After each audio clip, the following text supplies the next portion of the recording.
Bon, je me présente Zouhair. Mon prénom c'est Zouhair Choukr Mahmoud. Mon nom c'est Mahmoud. Je suis le directeur de l'Institut européen de sciences humaines, qui est la première institution en France et en Europe même pour formation des imams et éducatrices. Et il est créé en 1990. Nous avons depuis cette date, nous avons plusieurs centaines de diplômés, soit dans la charia. Nous avons à peu près 400 diplômés de charia. Nous avons 155 diplômés de Coran qui ont l'ijazah, ce qu'on appelle l'ijazah, c'est-à-dire l'apprentissage du Coran tout entier avec une chaîne de transmission complète depuis le prophète sallallahu alayhi wa sallam jusqu'à la personne concernée, soit par la lecture de Hafs, Warsh ou autres. Et nous avons une vingtaine aussi de frères et de sœurs qui ont les 10 lectures. Vous savez que le Coran, il peut être lu en 10 lectures.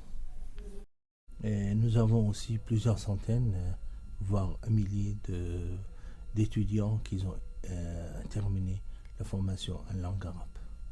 Et maintenant, nous avons des imams partout en France et même en Europe. Comme le frère Ibrahim, qui est ici et qui enseigne le Coran à beaucoup de personnes.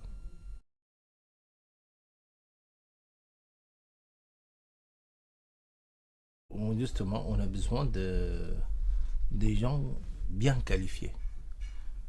Notre religion, il mérite d'être enseigné par des gens qui sont hautement qualifiés.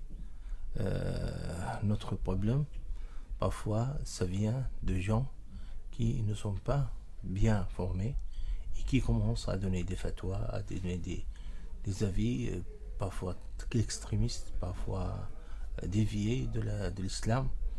Alors, nous avons besoin, surtout en France et en Europe, des personnes vraiment qualifiées et qui peuvent enseigner l'islam dans l'entier et d'une façon, comme on dit, wasati, c'est-à-dire un islam qui n'est pas extrémiste.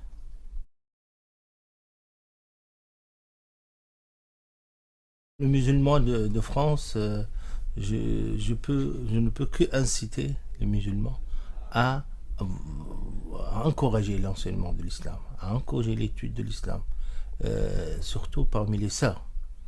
Parce que les sœurs, ils constituent la moitié de la société musulmane, ou la communauté musulmane. Donc on a besoin aussi bien des sœurs comme des frères pour enseigner l'islam, pour transmettre la religion musulmane et toutes les valeurs de l'islam à nos jeunes générations.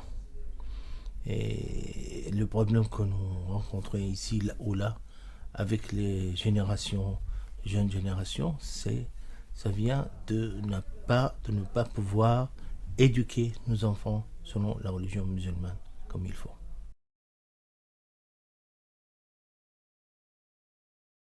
Oui, d'abord c'est une initiative et un projet très, très positif pour les musulmans. Et j'espère pour vous de travail sérieux, hein, surtout dans l'enseignement. Il faut être sérieux et assidu. Hein, que vos étudiants soient assidus, que la formation soit de valeur, avec bien sûr des enseignants de qualité.